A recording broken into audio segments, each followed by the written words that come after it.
Now, current affairs from 9/7/2022 to 16/7/2022 will be covered. Okay. The first topic which we are going to cover is the crisis in Sri Lanka. The crisis in Sri Lanka, you might all be hearing and reading about. It is all over the social media. You know how protesters in Sri Lanka have swarmed into the houses of Prime Minister, President, or the government buildings over there. And even there are some videos in which they have swarmed into the President's house and utilizing everything over there, including the gym. But UPSC is not going to ask you such kind of questions. The President of Sri Lanka fled to initially Maldives and then from there to Singapore, and from there he has resigned. And yesterday the Prime Minister of Sri Lanka, that is Ranil Wickremesinghe, he has become the interim President of Sri Lanka. Now, to understand this situation, the entire situation, you need to look towards this news from a particular lens from where UPSC can ask questions. UPSC definitely is not going to ask questions that how the protesters swarmed in, which country did the president fled to, from where did he resign, nothing like that. Okay, so in this topic we are going to discuss the reasons for this crisis, what the government of Sri Lanka is doing, and what India is doing to help Sri Lanka.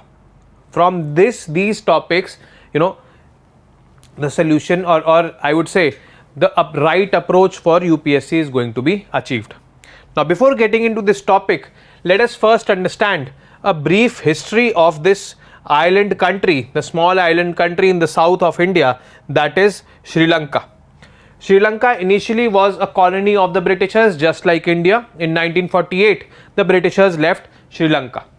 Now, the population of Sri Lanka was basically comprising of two large communities. The first one was Sinhalese and the second ones are Tamils. The Sinhalese are basically the Buddhists, Sri Lankan Buddhists, and the Tamils basically were being brought by the Britishers when the Britishers were ruling Sri Lanka from India as indentured laborers. A lot of tea, rubber, all this grows in Sri Lanka, and the Britishers needed people to work on these farms, and India has always been bestowed with this gift of huge population. So the Britishers took Tamilians from India and placed them there to work on the farms in Sri Lanka. Now, when the Britishers left in 1948, there was a conflict between these two communities. The conflict intensified in the 1970s and 80s, and in 1983 a civil war started. Civil war is a war in which the citizens of the country are fighting against their own government. The civilians of the country are fighting against their own government for a particular cause, and here the civilians were Tamilians fighting against the government which was controlled by the Sinhalese. They wanted to establish a separate country, but they were not successful in doing so. They got some autonomy. They were part of Sri Lanka only, but their regions have got autonomy, and the green region you are seeing here on this map is the region controlled by the Tamilians, and the grey region is the controlled by Sinhalese. But anyways, the politics of Sri Lanka is dominated by the Sinhalese. In 2005, a person named as Mahinda Rajapakse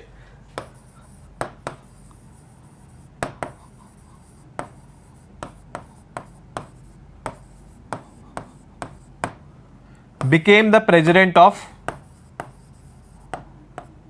Sri Lanka, and he was the president of Sri Lanka till 2015, 2 consecutive terms. And during these 10 years of period, he took a lot of loan from China. In this particular island country, there's always a dynamics going on that which country will dominate more, India or China. And those 10 years, 2005 till 2015, the years of M. Rajapakse as president, Sri Lanka was largely tilted towards China. This island nation was a challenging territory for India. Then In 2015, the elections happened and Mahinda Rajapaksa lost the elections. Another person became the president of Sri Lanka, and that person was in favor of India. He was pro-India.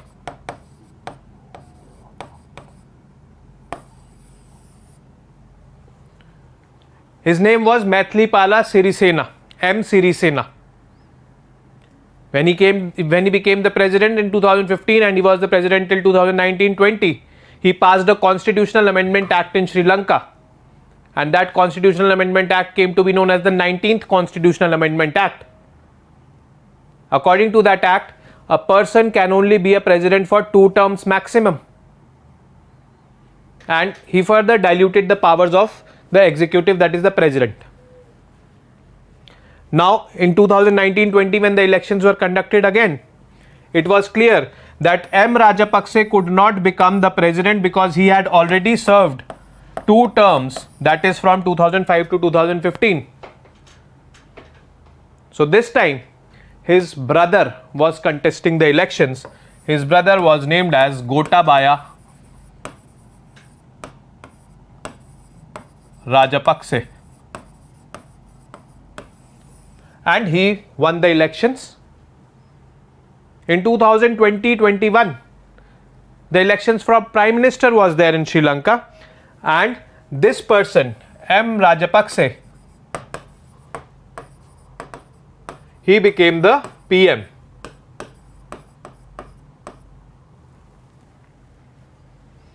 Now the debt which they had already taken, huge amount of debt from other countries, they were not able to repay back, these Rajapaksa brothers, and the debt taken was there starting from 2005.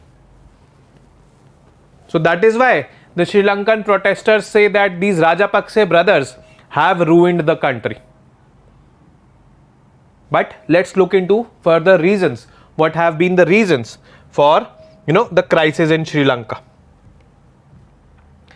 To get into the reasons, first of all, we need to know the features of Sri Lanka's economy. Sri Lanka's economy is a mixed economy, means both public and private sector are coexisting. Just like in India, there are some companies which are owned by the government, some companies which are owned by the private sector. So just like this, it is also there in Sri Lanka. Tourism is a vital contributor to forex reserves. It is largely a tourism dependent economy. Tourists come, they bring in the dollars, they swell their foreign exchange reserves, and this is how the economy goes. They spend money there in Sri Lanka. This is how the life of the Sri Lankan also revolves around tourism. Okay, it is a beautiful country, no doubt. A lot of beaches, a lot of hilly terrain is also there. So a lot of foreigners do visit this. Sri Lanka is known for tea, rubber and spices production. If anybody of you watches cricket, so the principal sponsor of the Sri Lankan cricket team is Dilma Tea, and it has been a sponsor of the Sri Lankan cricket team since very long. So you can make out that a lot of tea is grown there, a lot of rubber is grown there. The terrain over there, the climate over there supports these kind of crops. Then it imports many essential commodities like food grains, petroleum, coal, cooking gas. These are the essentials which are needed for survival. And the sad part is that Sri Lanka is bound to import such kind of essentials because there is no such production over there. The resources are also available in less quantity over there. And last is Sri Lanka's economy is inflicted with twin deficits. Twin deficits is a term used for 2 deficits. Deficits means shortfall. Okay. First is fiscal deficit and the second is current account deficit. Fiscal deficit pertains to, if the expenditure of government is more as compared to the income. So this gap is called as deficit.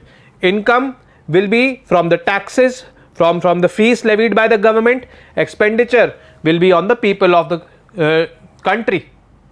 So if the expenditure is more as compared to the income, so this gap is called as fiscal deficit. Next is current account deficit. Current account deficit is that deficit which pertains to your international trade. International trade comprises of exports and imports.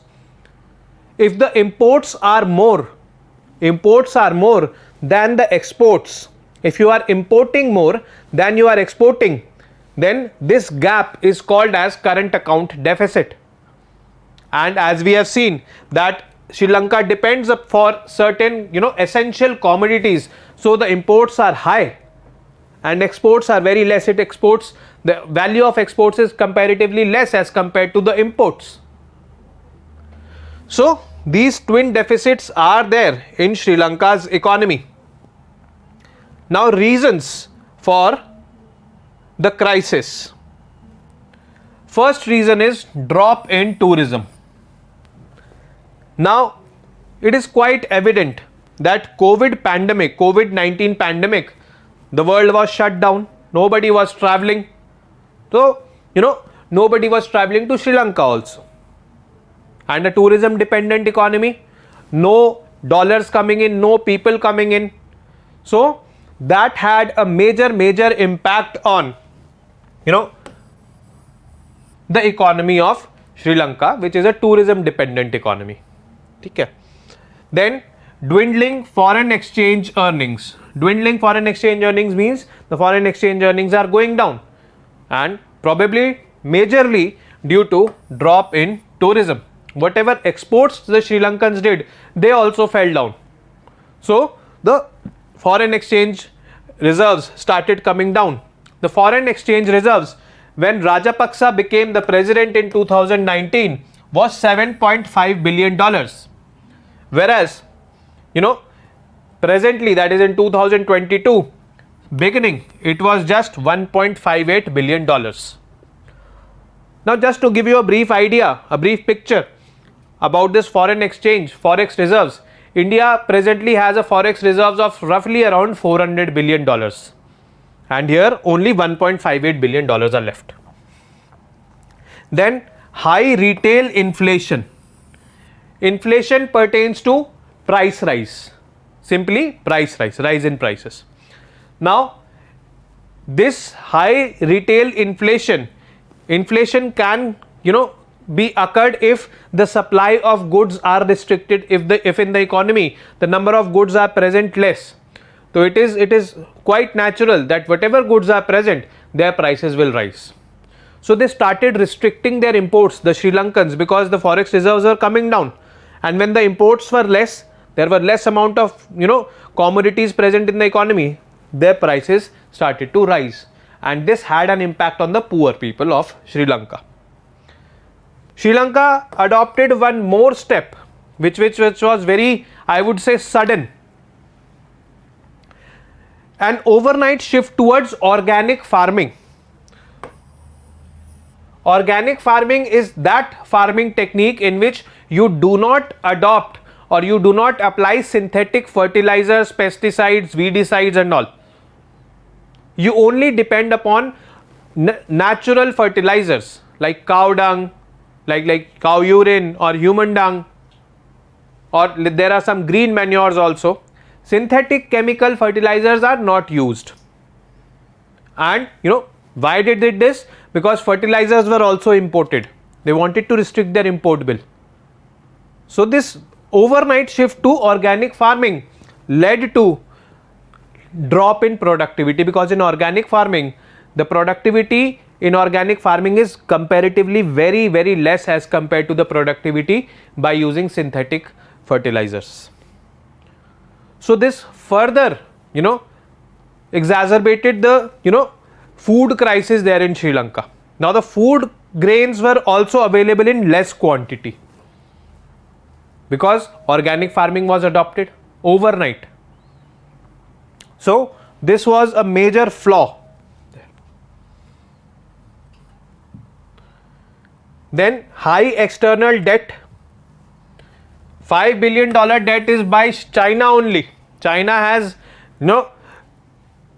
laid Sri Lanka into a debt trap. Sri Lanka's economy is not performing well. It is not able to repay the debt. And presently, Sri Lanka is not getting any help also, because everyone in the world knows that the whatever help we give, whatever debt we give to Sri Lanka, it will not be sustainable because it does not have that capacity to repay it back. The economic activity in Sri Lanka is not that great presently, and we do not see it any further. Day before yesterday only, S. Jaishankar, our Minister of External Affairs, gave a statement that the situation in Sri Lanka is very complex and difficult.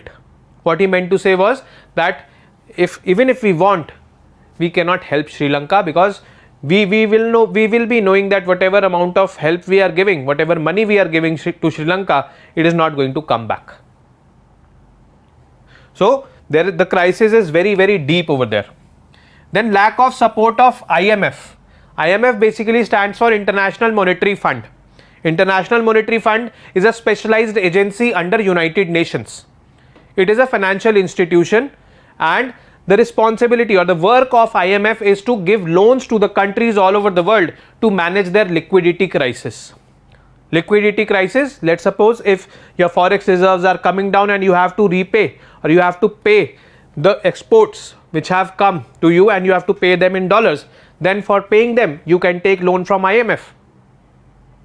India did this in 1991. India pledged its gold and took loan from IMF. But Sri Lanka, I would say the luck of Sri Lanka is not with Sri Lanka. Sri Lanka exited the IMF program in 2019, just 1 year before COVID. Now it cannot take loan from IMF also. So this is basically, these are the reasons for crisis in Sri Lanka. Now, what has been the Sri Lankan government's response? Sri Lankan government says that, basically this food shortage is not there. It is not ready to accept. They say that this food shortage is due to some traders who have, stocked a lot of food grains with them and they are supplying it in less quantity at higher prices. This is called as hoarding. So they say that they have blamed speculators for causing the rise in food prices by hoarding. They say that actually there is no shortage, but there are some traders, there are some people who have stocked them, who have stocked the food grains with them, and they are releasing it in short quantity, showing it to the people that the food grains availability is less, and those who will pay more, they'll get that food grains. Then the army has been tasked to seize the food supplies from those traders and distribute it equally among the people in a judicious way. So slowly and gradually it is doing it. Then it has also been given the power to ensure that the forex reserves are used only for the purchase of essential goods, not anything other than that. Only essential goods will be purchased by the forex. Initially what happened, the government refused to end its aggressive push for complete organic farming. They said that organic farming will continue. It will stay here. You are not getting the long-term gains of organic farming. The Sri Lankan government told to its people. But eventually now this particular stand on organic farming has been watered down. There will be a mix of synthetic fertilizers as well as organic fertilizers to do the farming over there. Now further, there are some people into trading foreign currency also, like you might have seen Western Union and all. So there has been a restriction by the Sri Lankan government, and they have prohibited traders from exchanging more than 200 Sri Lankan rupees for an American dollar. Means any person cannot exchange more than 200 rupees of Sri Lankan rupees for dollars. So this kind of restriction is there. And what has been the government of India's response? We basically need to look into that. So India has basically a 4-pillar initiative in Sri Lanka. The first is line of credit. What is line of credit? To understand this word line of credit, I'll tell you by an example. Let's suppose I want to do a business and I want 5 lakh rupees for that. So I'll go to the bank and the bank will say that I will give you line of credit of 5 lakh rupees. I'll say okay. Now what does this line of credit means? It simply means that initially I need only 2 lakh rupees. So from that 5 lakh line of credit, I'll pick up only 2 lakh rupees. I'll do whatever I need to do, I'll invest it. Let's suppose my business goes well with 2 lakh rupees, I'll start returning it. Initially, let's suppose I returned 1 lakh back. So I will be paying the interest on the remaining 1 lakh only. Initially, when I picked up 2 lakh, I'll be paying interest on 2 lakh rupees only. So maximum I can pick up 5 lakh rupees because the line of credit is of 5 lakh rupees, and it is up to me how much amount I pick up. I'll be paying interest on that. If I needed to pick up more than 2 lakh rupees, if my business was not going well, if I needed more investment, then I would have picked up more, let's suppose 1 lakh rupees, then I would be paying the interest on 3 lakh rupees. So line of credit is that. So India has extended a line of credit for purchases of food, medicines and fuel, and this line of credit is roughly up to $1 billion. Then we have a currency swap agreement. Currency swap agreement is that kind of agreement in which Sri Lanka will be paying to the Indian exports or the imports which are coming from India, or the goods which are being transported from India to Sri Lanka. Sri Lanka does not need to pay us in dollars. It can pay us in Sri Lankan rupees. We are accepting it, don't worry. So why this is beneficial for Sri Lanka? Because Sri Lanka does not have to depend upon dollars. Dollars is already less with Sri Lanka. It can pay us in Sri Lankan rupees, and we'll do the trade with Sri Lanka in Sri Lankan and Indian rupees. Up to a certain limit that can be done. But yes, we are under this agreement of currency swap agreement. Then next is modernization of Trinco oil farms. On the eastern side of Sri Lanka, there is a place known as Trincomalee, and there some oil farms are there. A bit of oil is present over there, oil reservoirs are there, and from there the extraction of oil, which will reduce Sri Lanka's dependence upon imports of oil.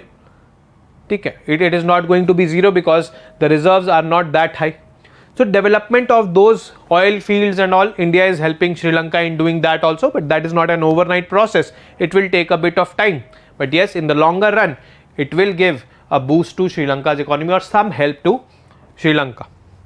Then India is facilitating investment in various sectors of Sri Lanka, which will help Sri Lanka to earn money or generate money. So all these 4 activities are being done by India in Sri Lanka, that is line of credit, currency swap agreement, modernization of Trinco oil farms, and facilitating Indian investment in Sri Lanka. Okay. So you need to look at this particular crisis from this point of view.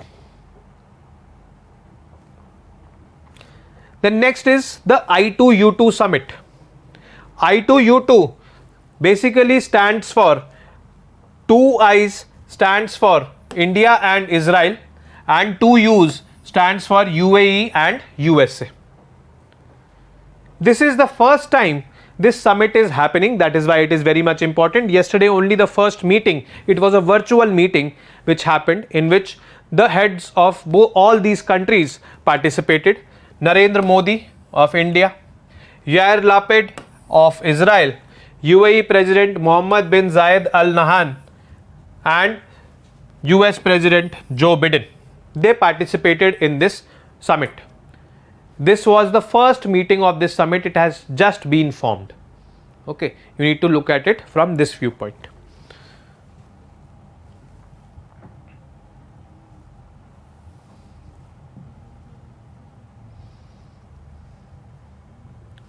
About I2U2, the first meeting took in place in this year, but this was conceptualized way before by the foreign ministers of these 4 countries in 18th October last year, that is 2021. They said that we need to form a grouping. On the eastern side of India, we have another grouping in the name of Quad, that is India, Australia, USA and Japan. and this is on the western side of India, that is USA, India, UAE and Israel. UAE and Israel were not at good terms with each other because Israel's are Jews, UAE are Arab Muslims, and it is said that in 1940s these Jews, when they returned back from Europe, they displaced the Arab Muslims and they were not at good terms with each other, and it was always challenging for India because India had good ties with Israel also and India had good ties with UAE also. But due to the formation of this grouping, things are clear that Israel and UAE can also be brought on the same platform, and it is a good thing for India. It has made things easier for India. Experts all around the world are also claiming it to be Quad-2 because 4 countries means Quad. Quad 1 is on the eastern side of India, this is Quad 2. But it is their viewpoint, you don't have to go into it, you just have to see it as I2U2. Okay. I2U2 has aimed to encourage joint investments in 6 mutually identified areas, and these areas are water, energy, transportation, space, health and food security. And it intends to mobilize the private sector capital also, means the governments only will not be investing, the private sector can also invest belonging to these 4 countries. So this is important from I2U2 point of view. Now the outcome of the first meeting, there was one major development for India, and that was that UAE will be investing $2 billion in India and doing what? Integrated food parks across India. These will be implemented. Food parks are basically those entities where food processing units are located. Okay. Then state of the art climate smart technologies to reduce food waste. A lot of food is wasted in India, so we will be using this fund to control food wastage, to integrate these food parks. Then conserve fresh water. Fresh water is something which is going down and population is something which is increasing. So the pressure on the fresh water is increasing, and it is also always believed that if there will be a third world war, it will be on the water, that is fresh water. And this is also very important here, that $2 billion will be used for conserving fresh water and employing renewable energy resources more and more. Okay. So this I2U2 is going to meet every year. This was the first such meeting. Keep a tab on the news. In today's newspaper also you will find something about I2U2. In the times to come also you will find something or the other about I2U2. And as and when time progresses, the actual nature or the true nature of this organization will come into picture. Okay, this was the first such meeting, and the outcome of this meeting was this. Next is Global Gender Gap Index. Now, this Gender Gap Index was, first of all, you need to know, is released by which organization, because UPSC in prelims asks such kind of questions, that this index is released by which body. So Global Gender Gap Index is released by the World Economic Forum. The sad part is that India's rank on the Global Gender Gap Index was 135, and this time 146 countries were ranked, and out of 146 India was ranked 135, which is a sad news for India. In 2021, what was India's ranking? India ranked 140 at that time. So you might be thinking that the ranking has gone down, this time we are one, but it was one out of 156 nations, and this year there are 146 nations.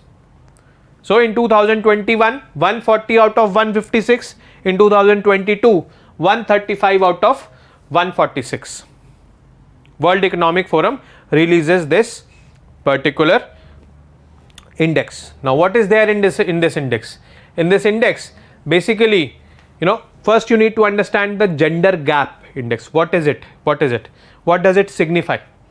Actually, it signifies gender parity. Parity means at par. Males and females, they should be at par in various spheres. and if they are not at par, if the gap is more, the females, obviously the world is a patriarchal world, means a male dominant world. If there is this gap between females and males, it highlights this gap. That is why the gender gap index. Now it has 4 sub indexes or 4 sub indices or 4 parameters, you can say, in this index. The first is economic participation and opportunity. Next is educational attainment. Third is health and survival. And the fourth is political empowerment. Basically, it measures on a 0 to 1 scale, or for some of these parameters 0 to 100. So if 0 to 100, if I talk about, if any country's score is, let's suppose, 80, so it means that that country has filled 80% of the gap. Only 20% is remaining. The higher the score, the better placed you are. Okay. And similarly for 0 to 1, if let's suppose 0.8 is the score, so it means that you have filled the 80% of this gap which was there between males and females. There is gender parity. The sad part is that no country has achieved this score of 100. On rank 1 is Iceland, and Iceland has also scored somewhere between 80%, 80 to 90. So 100% gender parity is not there in the world. The world is a patriarchal world to live in. Now let us individually see, on these parameters, how has India ranked.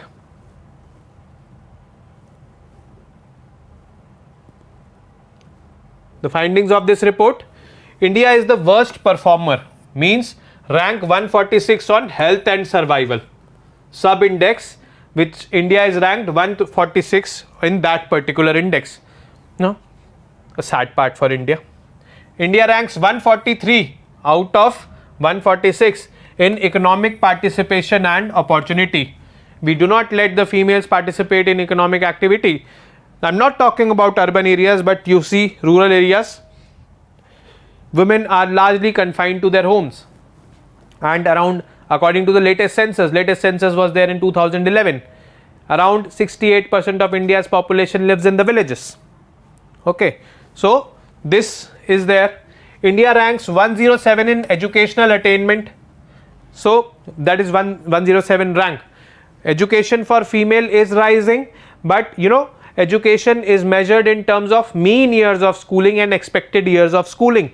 Mean years of schooling means the average years for which a girl goes to school, and initially the girl can go to the school, but eventually there are a lot of dropouts from the schools, and these dropouts are dominated by female dropouts. So the rank is also not good over here as well. Then 48 in political empowerment. This is a good rank, a decent rank as compared to the ranks in other sub indexes, but one thing which can be attributed to this rank is the Panchayati Raj institutions or the local self-governments. In those particular institutions at that level, that is at the grassroots level, 1/3 of the seats have to be reserved for the females, and that has played a major important role in India's comparatively a better rank in this sub-index. Now when I compare India's ranking with its neighbors, again you will be sad to hear that India is behind Bangladesh, Nepal, Sri Lanka, Maldives and Bhutan. Means the gender gap is less wide in those countries. It is more wider in India as compared to these countries. Whereas if I talk about Afghanistan, Pakistan and Iran, the gender gap is much wider as compared to India's gender gap. India is ahead of Iran, Pakistan and Afghanistan, and behind of all these countries: Bangladesh, Nepal, Sri Lanka, Maldives and Bhutan. So this is all about gender gap index, which reveals about the gap which is there in gender parity. If there is no gap, means the score of 100 will be here. The less amount of score, the larger is the gap. Next is monkeypox. You might all have heard about this particular disease, monkeypox, and we have welcomed monkeypox to India as well. The first case of monkeypox, the first known lab case of monkeypox has been confirmed in a person in Kerala who reached the state capital 3 days ago from UAE. He was a foreign migrant, and that is how COVID also came to India. That is how monkeypox has also come to India. Now, what is monkeypox? It is basically a viral disease. Viral disease means it is a virus, just like COVID. Diseases can be bacterial diseases, viral diseases, protozoan diseases, so like these. So the microorganism here in the monkeypox is a virus. How is it spread? How it came to humans? It has come to humans from an animal, obviously monkeys, and it can come to humans through a bite or a direct contact with those animals. It is not about spreading from human to humans. That is the next stage. I'll also discuss that. But initially, how it came to humans?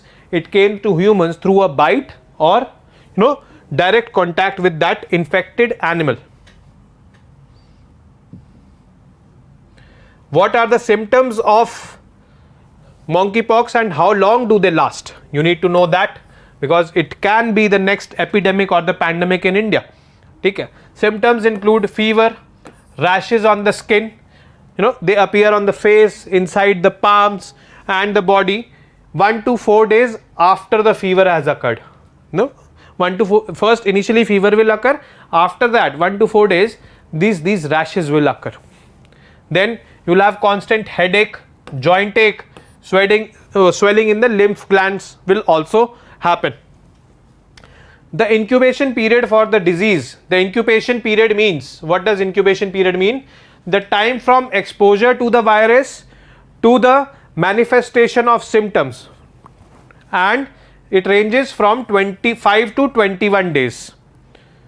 Like for example, the moment you came into contact with that virus, and from that point till the symptoms have started showing up, it is 5 to 21 days and symptoms have subsided, means maximum 21 days will take you to recover. Okay. So that is the manifestation, or that is the incubation period of monkeypox. Now the rashes look like these, somewhat like these, and this is on the hand.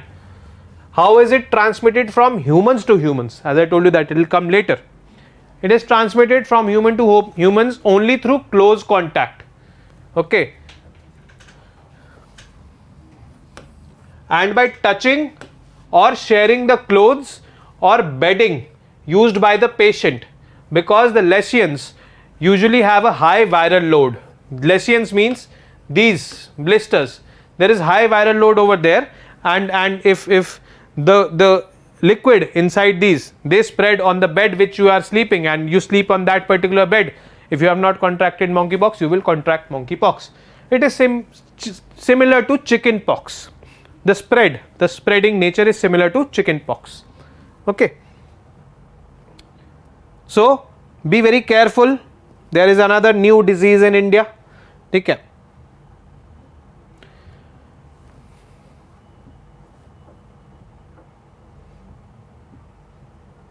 Next is Polavaram Project. Polavaram Project is basically an under construction project. It is an irrigation project also, and it is across the river Godavari. You need to understand one thing, Polavaram river project is in news, and now you need to know on which river it is, because UPSC is going to ask you questions from there only. It is on the river Godavari. Where does Godavari originate? Is it a west flowing river or a east flowing river? It originates near Nasik, Trimbakeshwar hills, and it is an east flowing river. Here is the river coming from Maharashtra. You should also know which states does it passes through, this particular river. All this is there in your NCERT geography also. So Polavaram project is here. It is here in the state of Telangana. Okay. And what is this project? About this project we learn. This project is an under construction multi-purpose irrigation project. Now You might have heard two terms. One is a dam and the other one is barrage.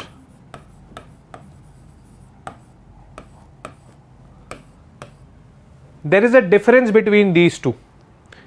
A dam is that infrastructure which generates electricity, which first stores the water and then the water is released on the turbines rotate and electricity is produced and then that water is flown ahead. On the other hand, barrage, in barrage no water, no electricity is produced, only the water is stored and the direction is diverted. So this Polavaram is being called as a multi-purpose project, means there is a dam also and there is a barrage also. Okay, so it is a multi-purpose irrigation project. This irrigation is being happening through the barrage as well as the reservoir of the dam. The dam is used for generating electricity also, and the water then on is being distributed in as streams for being used as irrigation water. Irrigation is the water being used for farming. Okay, so it is there, and it has been accorded the status of national project status by the Union Government of India. It is a national project of India. The backwaters are spread into parts of Chhattisgarh and Odisha also. The backwaters means the reservoirs where it has been the water is being stopped and that reservoir has been spilled to Chhattisgarh and Odisha also. This project is such huge project, and there is why this is in news, because it has been flooded. Lot of rains are happening in the southern part of India. You might be seeing it every day, and yesterday there was a news with respect to Godavari river particularly, and in Andhra Pradesh there was an alert for 500 villages that they can be submerged under the flood water due to the swelling of Godavari river. So this Polavaram project is also at threat. That is why it is in news. It is on this river Godavari. It is a multi-purpose irrigation project. You know the multi-purpose meaning, dam and as well as a barrage. It is being used as both.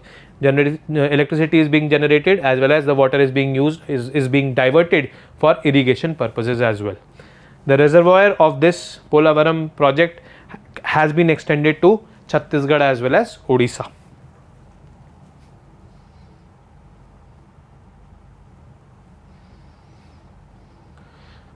Now the next topic is G20 countries.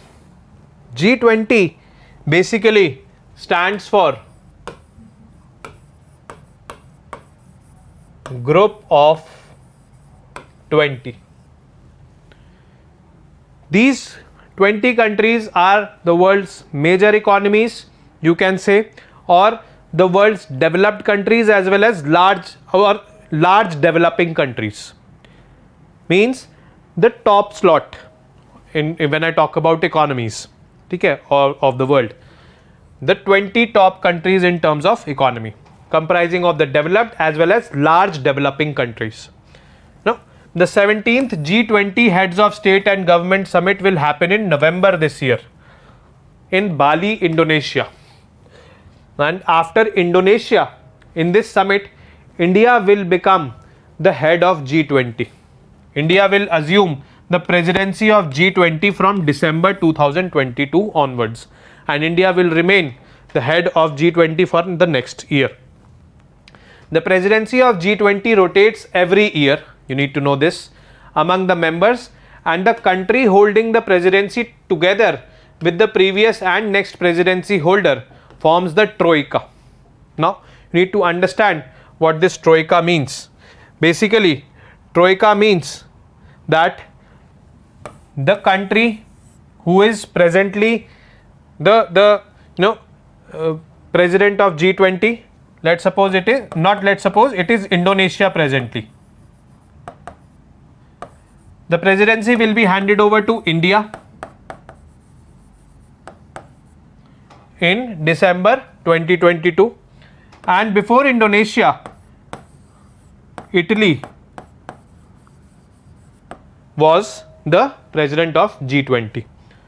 So this is called as Troika. Troika means a group of three. Okay.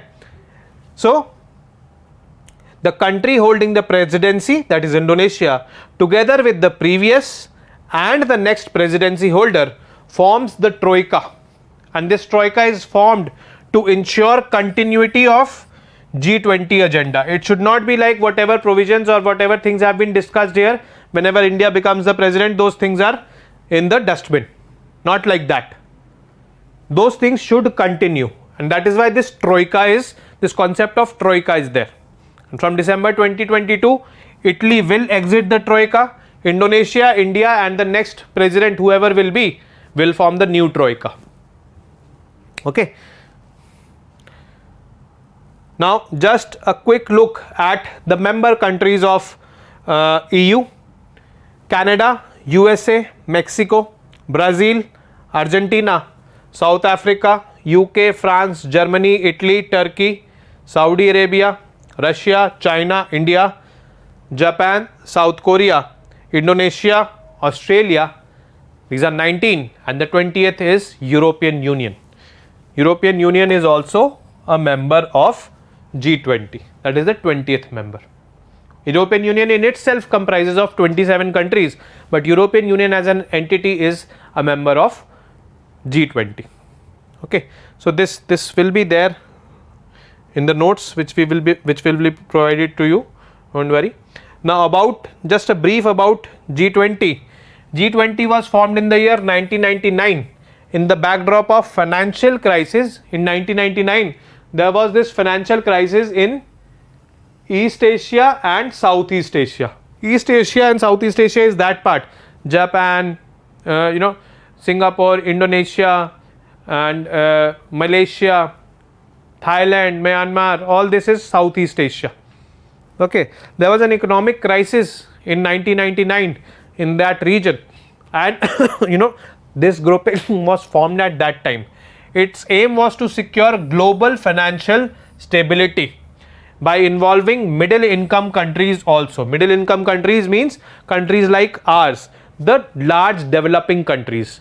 They were involved with the developed countries, those are called as high income countries, and we'll form this grouping so that these kind of crises can be averted. We'll cooperate with each other. If you are lacking somewhere, the developing countries, we'll support you, the developed countries says. If developed countries are lacking something, the developing countries can support us. How the developing countries can support them? Because in these developing countries there is this huge gift of population. Population creates demand for the products, and at times countries, the developed countries, there are crises. Like in 2008 there was a financial crisis in USA, the most advanced country of the world, but those crises the USA recovered with the help of developing countries also, because in the USA products had its demand in the developing countries. So this is how the things go. It is both way. The first G20 summit took place in 2008 in Washington DC, USA, and since then every year it happens. Remember, it was formed in 1999, but the first summit took place in 2008. Together the G20 countries include 60% of the world's population, 80% of the GDP and 75% of global trade. Okay, so this is how this wide population, it covers 60% of world's population, 80% of global GDP and 75% of global trade. So this is, you can make out from this particular thing that these 20 countries have concentrated majority of the trade of the world. The rest of the countries are very poor. There is this wide gap. Now this is also complete G20. Now one more slide is left with respect to G20. It has no permanent secretariat. If someone asks you a question that where is the headquarters of G20, you simply reply that there is no headquarter of G20. The agenda and work are coordinated by the representatives of G20 countries. Every country has a representative in G20, and that representative is called as a Sherpa, known as Sherpas. Okay. Earlier India's Sherpa for G20 was Piyush Goyal. Piyush Goyal was a minister in the Narendra Modi government. Now there is a new Sherpa which India has appointed, and he is the ex-Niti Aayog CEO Amitabh Kant. He will be taking over from Piyush Goyal, and whenever India will be assuming presidency of G20 in December 2022, you guys will witness a new Sherpa of India there.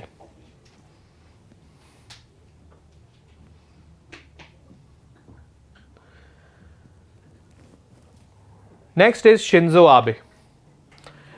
He was assassinated last week. And who was Shinzo Abe? Shinzo Abe was the ex-Prime Minister of Japan. Shinzo Abe was very much instrumental in alleviating or uplifting India and Japan ties. He has served as the Prime Minister of Japan in 2 terms. First term was 2006 to 2007, and then from 2012 to 2020, these 8 years. Now a person has been identified who assassinated Shinzo Abe. His name is Tetsuya Yamagami. He is a 41-year-old ex-marine, and he was serving in the self-defense forces of Japan. The reason which he has cited is that, there was one church in Japan which was very much, I would say, instrumental in causing bankruptcy of Yamagami's mother. Yamagami's mother became bankrupt, and she blamed that particular church for her bankruptcy. I don't know how. And Shinzo Abe was a supporter of that church. So just to take out revenge, he killed him. But anyways, coming back to the story, Abe was one of the most consequential leaders of Japan in its post-war history, and he, in the post-war, means after the Second World War, he is the first Japanese Prime Minister or leader to be assassinated. There were assassinations way before, in the year 1936 or 1936, I think, there were assassinations of political leaders in Japan. But in the post-war era, he is the first Prime Minister, or he is the first, I would say, ex-Prime Minister or a political leader of Japan to be assassinated. Now, Abe's tryst with India. Abe, see, this person, Shinzo Abe, was very much instrumental in developing the economy of Japan also, and at times it was called as Abenomics. The economics of Japan was called as Abenomics. So he contributed in developing India's economy as well. Abe, we all know that Abe became the Prime Minister of Japan in 2 terms. First was 2006 to 2007, and then from 2012 to 2020. And these were the years when Japanese investment in India grew up manifold. Japanese relationship with India was also upgraded. We'll just see. Abe was instrumental in transforming India-Japan ties. During his first stint in 2006-07, Abe visited India and addressed the parliament. During his second stint, he visited India thrice, in January 2014, December 2015, and September 2017. No other Prime Minister of Japan has made so many visits to India. He was the first Japanese Prime Minister to become the chief guest at the Republic Day parade in the year 2014.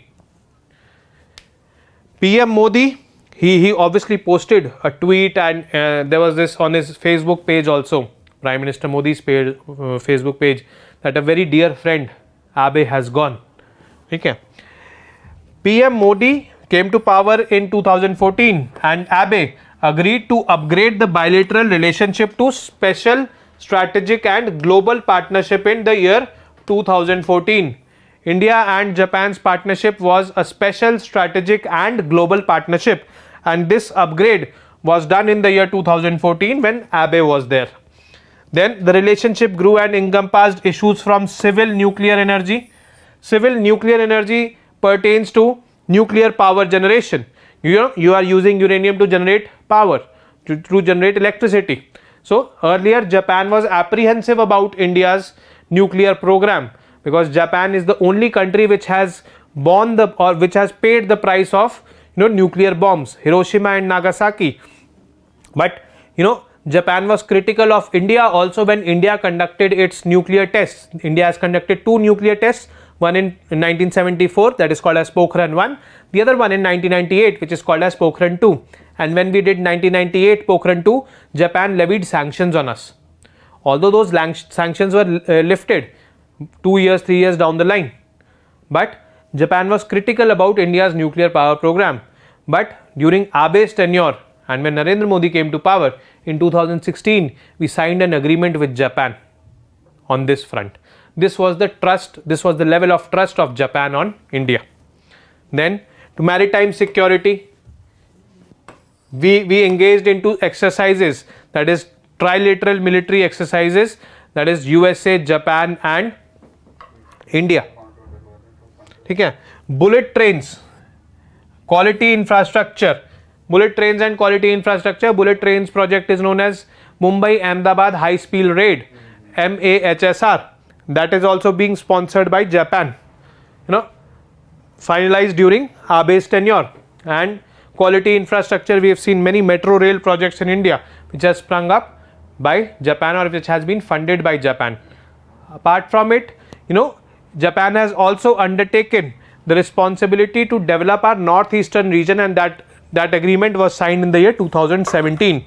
So this particular contributions are being done by Japan in India, and Japan's leader, the Prime Minister Shinzo Abe, who was there from 2012 till 2020, were the most instrumental years of Japan's investments in India.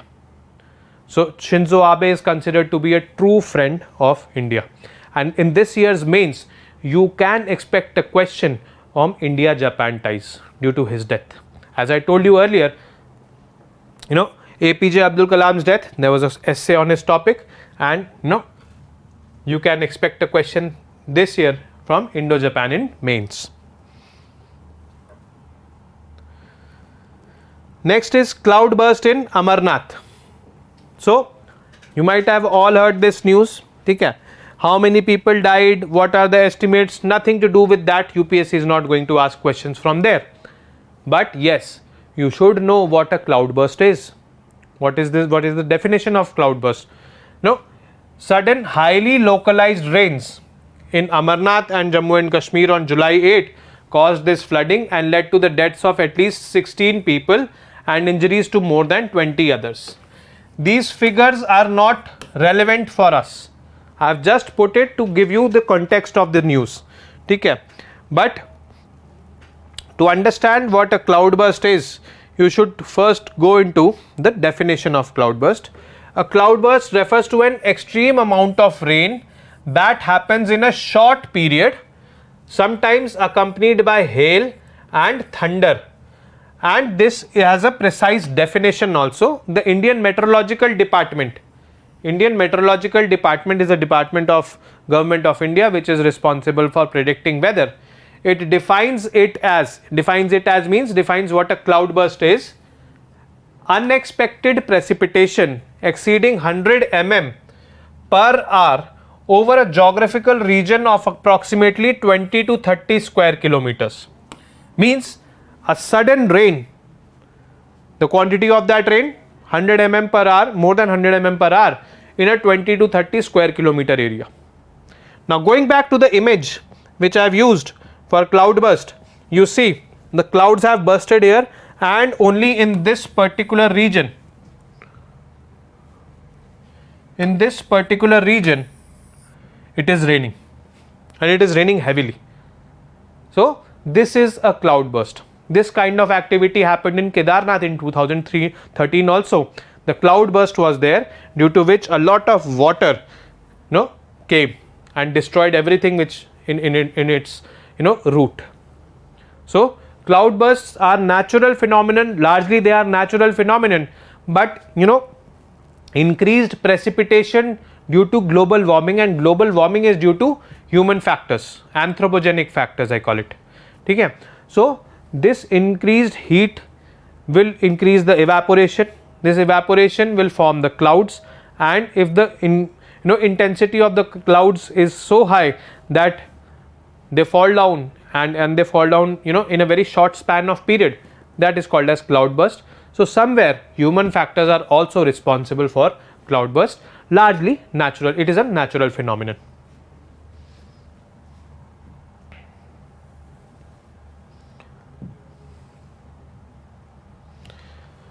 Next is National Internet Exchange of India, NIXI.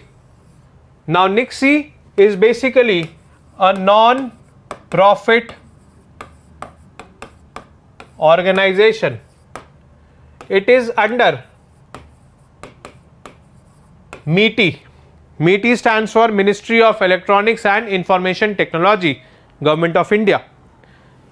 Now MeitY, why this was in news? NIXI, National Internet Exchange of India, is introducing internet exchanges in Durgapur and Bardhaman to improve quality of internet and broadband services in West Bengal and the neighboring regions. What are these National Internet Exchange of India?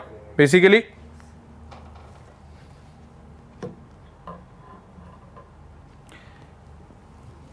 we will try to understand that what does this non-for-profit organization does. It is a not-for-profit organization under Section 8 of Companies Act 2013 and was registered on 19th June 2003. NIXI was set up. Now when we are using internet, you guys are using internet, you guys are seeing me by use of this internet. There is one ISP, Internet Service Provider. Okay. So there are various internet service providers throughout the world. Okay. There are some domestic internet service providers also, there are some international service providers also. So internet service providers, basically NIXI, what does it does? It creates a network of, or it creates a grouping of domestic internet service providers. And in this exchange, NIXI, various Indian internet service providers are there. And let's suppose in a region, if a particular ISP is not able to provide services, it is transferred to the other domestic internet service provider. If not, then the other. Okay. But before NIXI was formed, before 2003, it was formed in 2003. If a domestic ISP, internet service provider, was not able to provide the services, we used to take services from international ISPs. And what I can say is NIXI has reduced our dependence upon international ISPs. It has created a peer network of domestic ISPs inside India. And this is very much beneficial for us. First of all, we will not have to depend upon international ISPs, because if we will be using international ISPs, we will have to pay them, and we will have to pay them in dollars. Second of all, our information stays inside the Indian territory only. It does not go outside India, because ISPs, NIXI is creating a peer network of domestic ISPs. We are not opting for international ISPs. NIXI was also instrumental in creating this domain .in. You might have seen upsc.gov.in. In stands for India, means those websites are hosted on Indian servers, Indian ISPs, and .com is a global domain. So it is NIXI which is being doing. NIXI is managed and operated on a neutral basis in line with the best practices for such initiatives globally. Okay. Not much in this. Now I talk about the next topic, that is UNDP's report on poverty. UNDP, first you need to understand what UNDP is. United Nations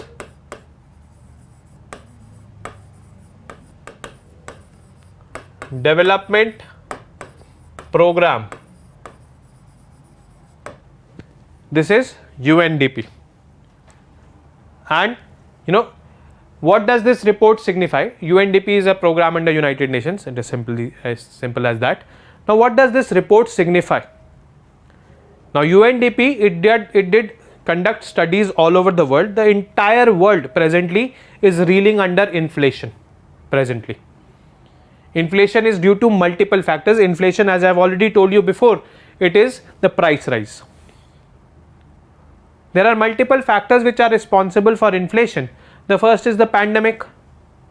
The world was shut down for almost 2 years and now we are recovering from that. So there is a price rise, and if there is price rise, the products, expensive products which are circulating in the economy, it will help us recover from that particular, I would say, pit that has been dug during those 2 years. Other reasons responsible for the inflation all over the world is the Russia-Ukraine war, the instabilities in the world. The Russia-Ukraine war has increased the fuel prices all over the world, has increased the food grains prices also all over the world. It has had an impact.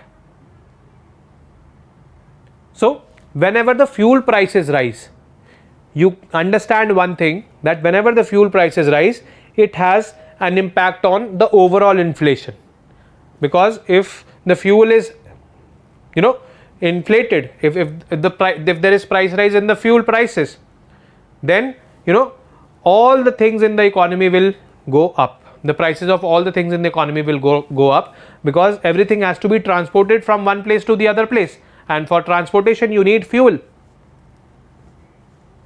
So earlier, let's suppose tomatoes, if they were 40 rupees kilo and there's rise in prices of fuel, it can be 42 rupees kilo or 45 rupees kilo. So it has that cascading effect, the rise in fuel prices on overall inflation.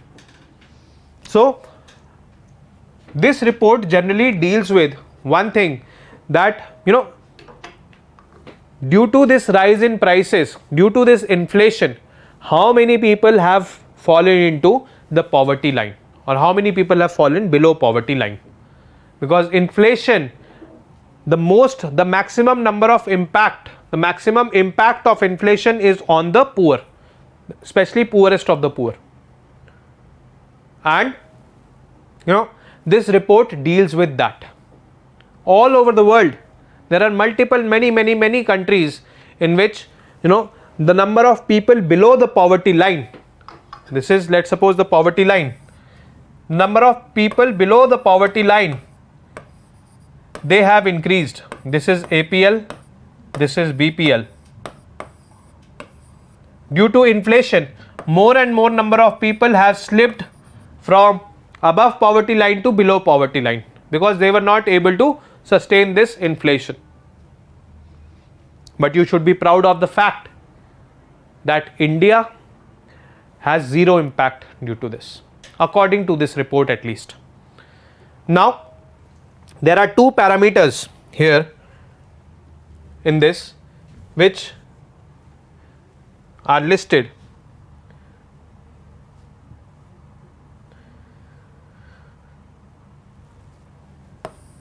They have drawn basically 3 lines. One is $1.9 per day. The second is $3.30 per day. And the fourth is $5.50 per day. What is this per day mean?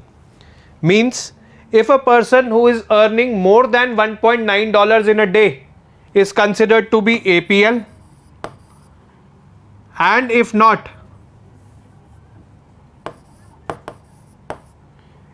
if a person is earning less than $1.9 per day, that person is considered to be BPL. Similarly, I have raised the bar here, and if a person is earning more than $3.3 per day, that will be considered as APL, and less, it will be considered as BPL. Now again the bar is raised here, more than $5.50 per day, considered to be APL, else BPL. Now 3 lines are considered, or 3 parameters are considered in this report. This report clearly signifies that if we consider this parameter $1.9 per day, then 0% of India's population has gone or has slipped into poverty from above poverty line to below poverty line? It is 0 here. Chalo, it is quite low, 1.90.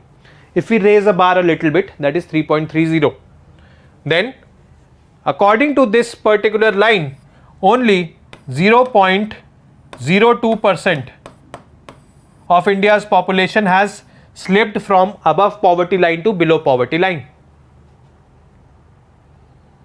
Now, if I raise the bar again, that is $5.50 per day, then only 0.04% of India's population has slipped from above poverty line to below poverty line due to inflation. Inflation caused due to multiple factors around the globe. Pandemic, Russia-Ukraine war. No. Now, this was the finding, but as UPSC aspirants, we also need to look into one more thing, and that is that why did this happen? What is the reason behind it? What is the reason quoted by UNDP that why this particular inflation has had such a minimal impact on India? There is very less impact on India due to this inflation.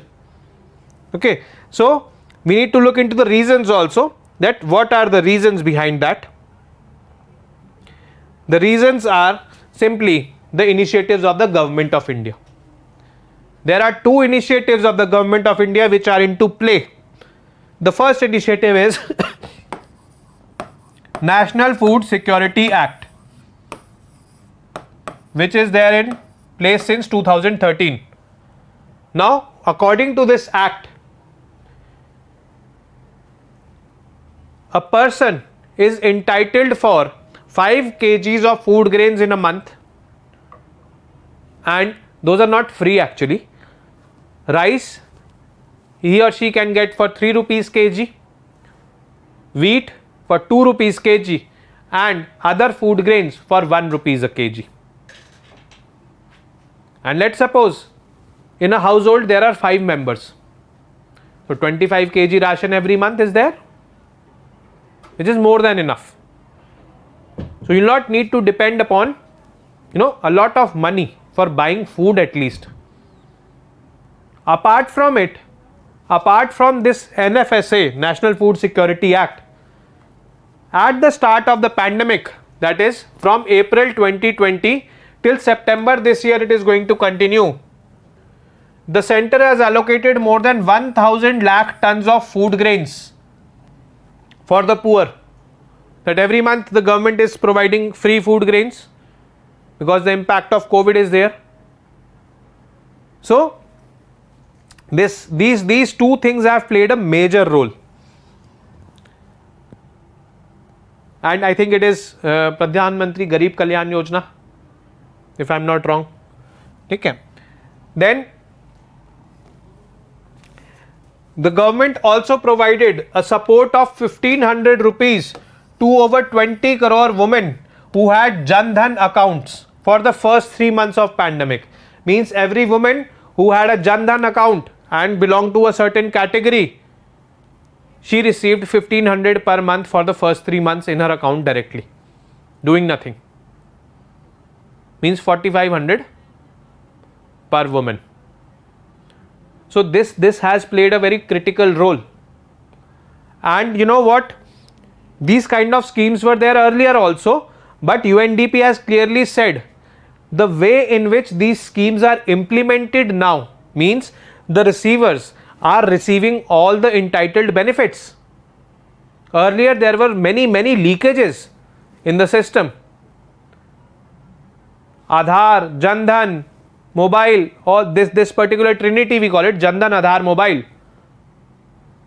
Jan Dhan bank accounts, Aadhaar linked with those bank accounts, you will be receiving all the benefits in that bank account only directly. No middleman, you don't have to depend upon the babus to go and take money. Directly you will receive in your bank account. And it played wonders for India. So, summing up this report, UNDP's report for poverty, and this report focused on one thing, that was the amount of population that slipped into poverty or that slipped below the poverty line due to the worldwide inflation going on. And India has been minimally impacted from it. So, some good news for India.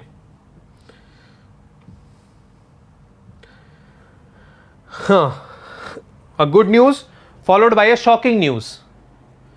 That is the World Population Report. The World Population Report was released on the World Population Day, that is 11th of June. 11th of July. Take my words back. It was released on the World Population Day, 11th of July, and it was released by United Nations.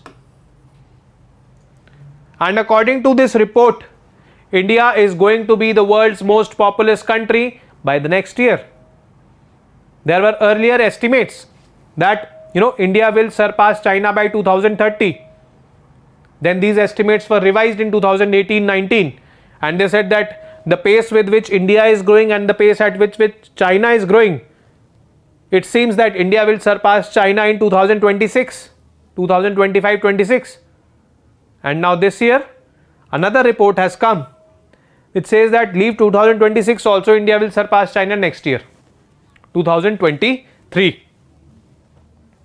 So these are the world's top 3 populated countries: China, India, USA. And there is this projection chart.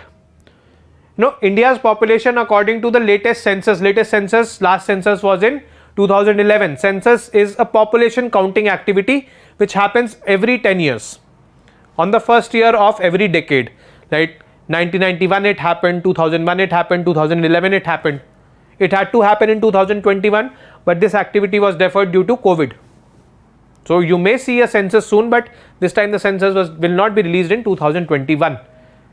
But according to some estimates, the present population of India, some estimates means the estimates of United Nations report only, is 141 crores or 1412 million. So whatever nomenclature you want to use, 141 crores or 1412 million or 1.41 billion, it is up to you.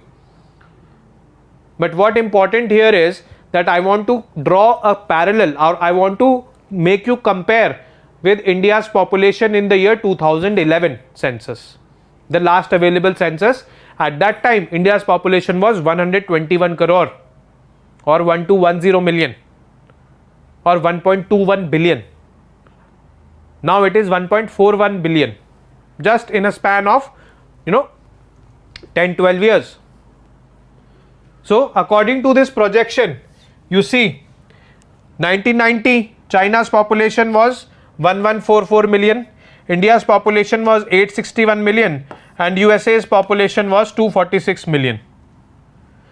In 2022, China's population is 1426 million, India's population is 1412 million, and USA's population is 337 million. By 2050, these are some estimates. India's population will be 1668 million, China's will be 1317. It will reduce, and USA's population will be 375 million. China's population will start reducing. And there are some policies in China like the one child policy, one child norm, which has been diluted by China now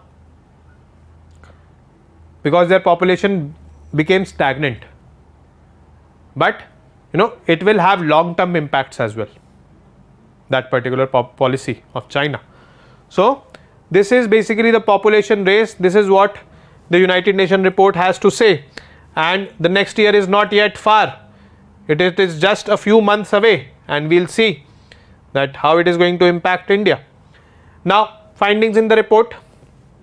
Now, when I talk about the world's population was around $7 billion. Oh, sorry, not dollars, 7 billion. Around, a few years back, 4-5 years back, 6 years back maximum. Okay. Now, presently, it is $8 billion. Sorry, again dollar I used. it is 8 billion, and it is going to be 8 billion by November 15 this year, and 8.5 billion by 2030, and 10.4 billion by 2100. This is going to be the rise of world's population. India's population according to census 2011 was 1.21 billion or 121 crore or 1210 million. The government had deferred the 2021 census due to the pandemic. Now actually what happens, population growth, how does it happen? Let's suppose there is a country X in which there are 1 lakh people, and people get born, people die. So this is how population is managed. But let's suppose people dying are less now because there are advancements in medical science. The diseases earlier which used to cause death now are curable, so you lead a longer life. On the other hand, the birth rate is sustained, so this is how the population will swell or the population will widen, and this is happening. And you take this classic example of the pandemic, the COVID pandemic. When we compare the death counts in this COVID-19 pandemic in India, and when we compare the death count just 100 years back, there was another pandemic called as Spanish flu. The difference is very wide. More than 1 crore people lost their lives in the Spanish flu. 1918, 1919, 1920 it came, and this year only people in lakhs, according to the government estimates at least. All this due to advancements in medical facilities or medical science. So this is how it is sustained. Then next is monument of national importance. Okay.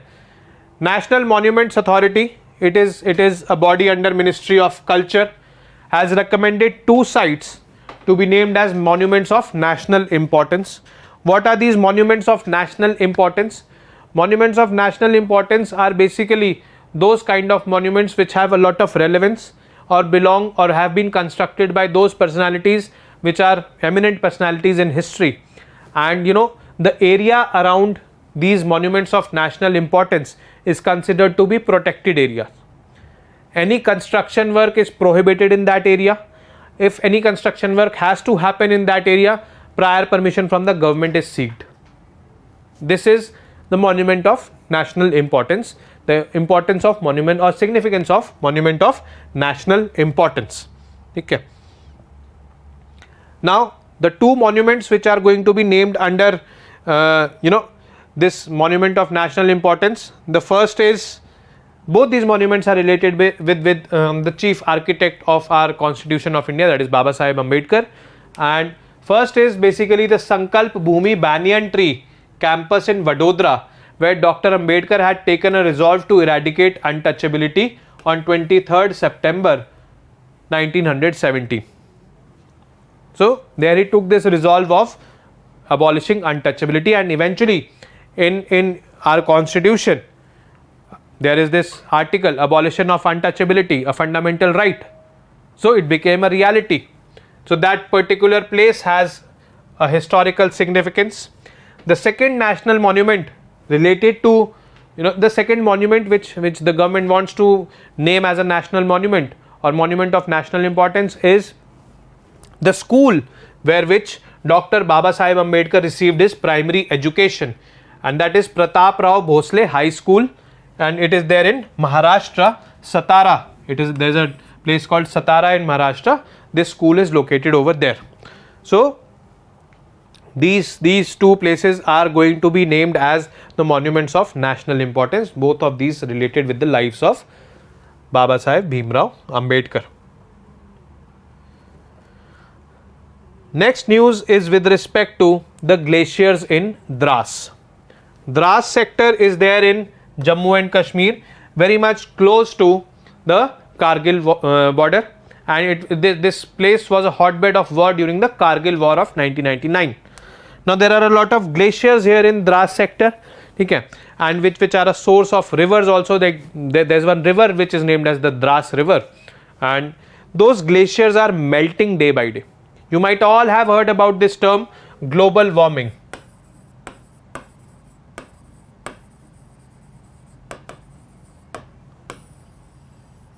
Global warming simply means the temperatures are rising throughout the globe, and these temperatures are rising due to a certain phenomenon. Like this is the earth, the sun rays are coming to the earth, and now this is the sun.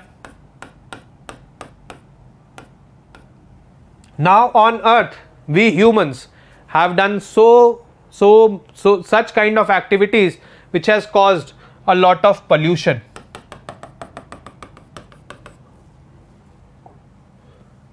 And in the atmosphere, a lot of pollutants, a lot of gases are present due to our activities.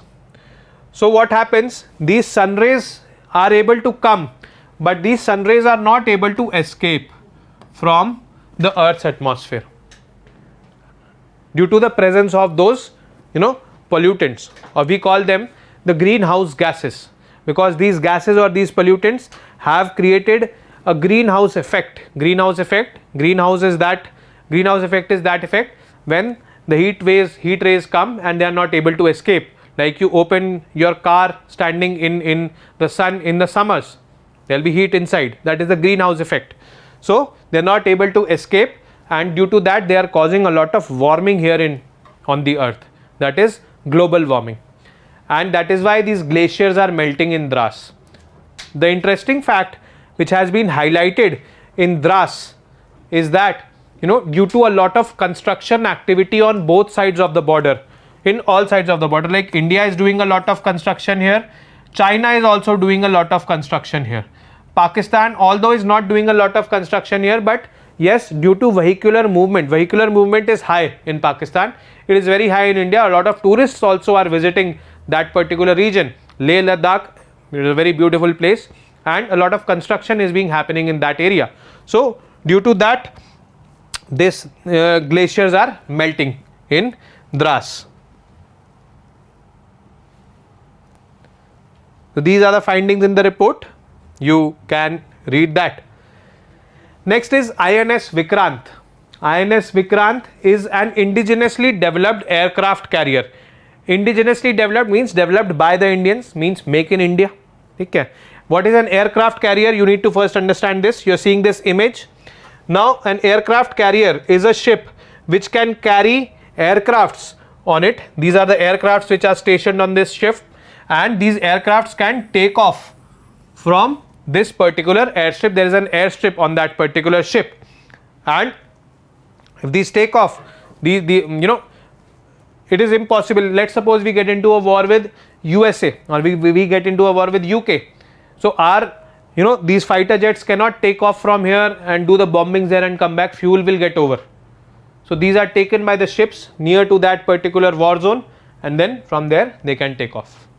So this is an indigenously developed aircraft carrier. We have an imported aircraft carrier also, and that is in the name of INS Vikramaditya. We have imported it from Russia. Okay, this is the significance of INS Vikrant is this is indigenously developed. The fourth and final trials of INS Vikrant has been completed. It is going to be inducted into the Indian Navy on this year's Independence Day, most probably. Azadi Ka Amrit Mahotsav, 75 years of independence we are celebrating this year. Next is the khejri trees. Khejri trees are an important part of Rajasthan. These trees, if you see this image here, these trees are able to survive themselves in the hot weather or extreme weather of Rajasthan, and the fruit of khejri trees is also used as a vegetable, is edible, and it is also as a source of fodder for the animals over there, source of firewood. The wood of khejri trees is used as a source of firewood, and it is also important in sustaining the nutrient values of the soil over there, because in desert areas it is very difficult to find trees, and the khejri trees survive over there. Now why was this in news? This was in news because the government has decided to establish a solar park, multiple solar parks, 8 solar parks in Rajasthan. Solar parks are used to generate solar electricity, solar power generation, and for that they have to cut these trees. And there is one community over there, the Bishnoi community, Bishnoi tribes. These people have come against the government's order and they are not allowing the government to cut these trees.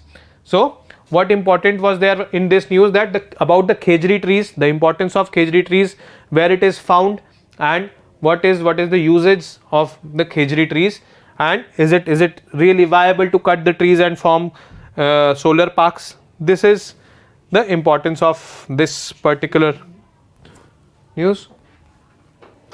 Next is vagaries of renewable energy. Vagaries means, the losses of renewable energy. Renewable energy is that energy which is renewable, which is available in abundance.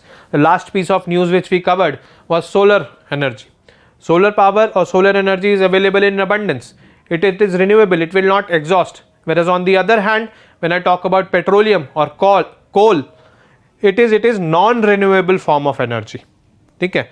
It will get exhausted if we exploit them rampantly.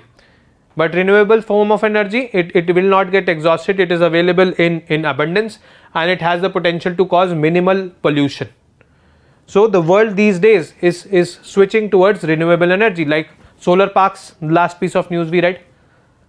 So vagaries of renewable energy means there are some losses also of the renewable energy for the government particularly, because the government earns a lot of revenue from petroleum, from taxes on the petrol, diesel and all which it levies. And if it starts, if the usage of this petroleum drops down, or this oil drops down, the government's income will reduce, and that is a shortcoming of renewable energy. The government will have to find a way. Whenever there is a question, particularly in the mains, and you have to write about renewable energy, you also mention this viewpoint, that there are some vagaries also of renewable energy and there are some losses to the government which the government will have to bear, because the taxes collected will be less. And the most impacted countries, if there is a shift towards renewable energy, will be India, China and Russia, if I talk about the revenue collection. Okay. Then the next is Amrit Sarovar mission. Now what the Prime Minister has said, that in each district of India, 75 water bodies have to be rejuvenated. Rejuvenated means those water bodies which there is water or very less water, or the water has dried up. You do the digging work, you rejuvenate it, means you make it functional once again. You establish it as a water body, because monsoon is here right now, it will get filled. You do the excavation work.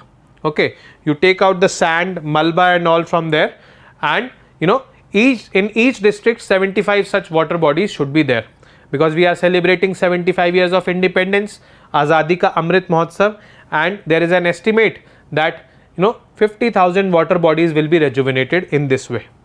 So there is a pressure on the district administration these days to rejuvenate these water bodies, and these water bodies are called as Amrit Sarovar.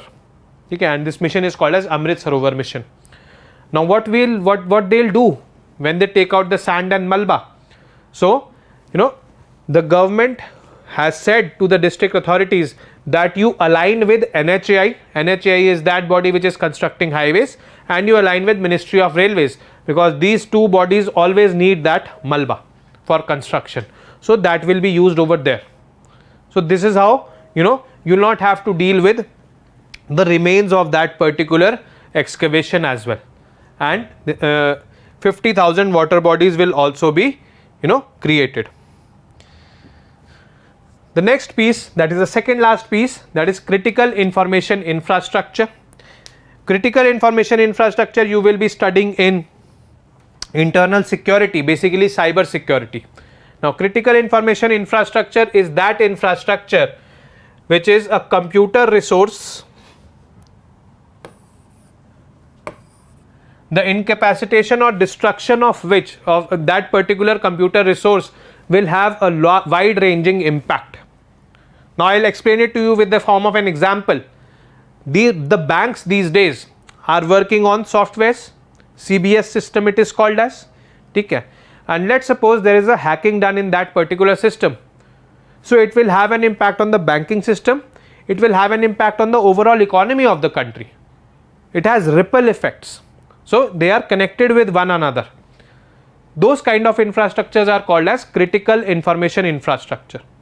The defense infrastructure, which is employing computers has to be there, computer and network has to be there, and computers and this network, the digital space, is an intrinsic part of our body these days, or intrinsic part of our lives these days.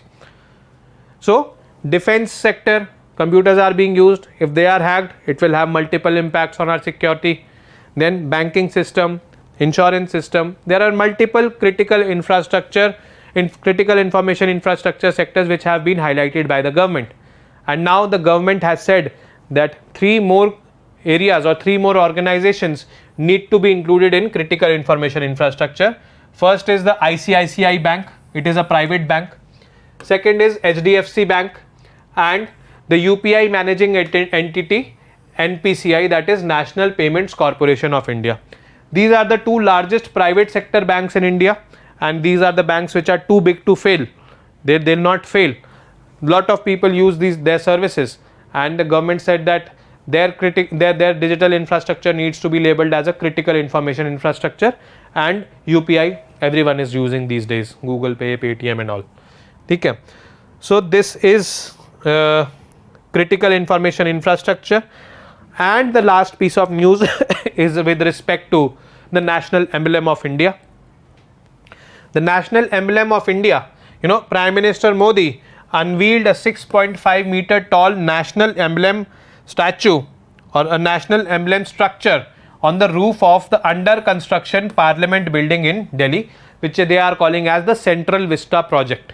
Okay. So this was there. The photo has been cut because this was the best photo which was available. Okay. The emblem, which is made of bronze, it is made of bronze because UPSC tends to ask these kind of questions. It will not ask about the weight. So 9500 kgs of weight is there, made up of bronze. Okay. So the basic issue with respect to this piece of news was that the government of India was being criticized by, particularly by the Congress party. They were saying, the Congress party people were saying that the lions which you have showcased on that particular, that particular image, that particular structure, the lions here and the lions in the actual emblem of India, there is a difference. They say that the lions showcased over here are more ferocious, and these are a bit gentle in their outlook, in their appearance. So you have violated the national emblem code. Apart from it, the national emblem of India is this structure and Satyamev Jayate written below it, and here what you are using, Satyamev Jayate, is not written here. So you are using the wrong emblem. So this is the controversy with respect to the national emblem of India. But yes, you need to understand, or you need to know the basics of national emblem of India. First is that the national emblem of India is the adaptation of the lion capital of Ashoka. It was constructed by Ashoka, and it is called as the lion capital. At Sarnath it is constructed. Okay. An ancient sculpture dating back to 280 BC. The statue is basically 3-dimensional, and it has actually 4 lions, but in 2 dimension you will only be able to see 3 lions. The 4th one, which is behind that, is invisible to you in 2D mode, and if you see it in 3D, you will see all the 4 lions. Okay. Following the end of British rule on 15th August, when the Britishers left, so we were not, there was some viceroy of the Britishers who was here, and India from 1947 till 1950 was known as a dominion of the British. Means the head of the state was still here of the Britishers. We were not completely sovereign, and in 1950 when we adopted the constitution, then only we became a completely sovereign country, then only we became a republic. Now, republic simply means when the head of the state is chosen directly or indirectly by the people. Now, we adopted this national emblem right from 1947 only, and from 30 December 1947, this emblem was adopted as a national emblem. At that time, this emblem was adopted as a national emblem of the Dominion of India, and from 26 January 1950 onwards, this national emblem was a national emblem of the Republic of India. Okay. It has a lot to do with the life of Buddha. When you will be reading ancient history, you will be studying about this. This chakra which you see in the national flag is here. It has something to do with the life of Buddha. These animals, the horse, the bull, it has something to do with the life of Buddha, which you will be reading in ancient history. Okay. So, this basically completes the session of last week's current affairs. Now, I would be taking up the questions and doubts. Please feel free to ask one by one.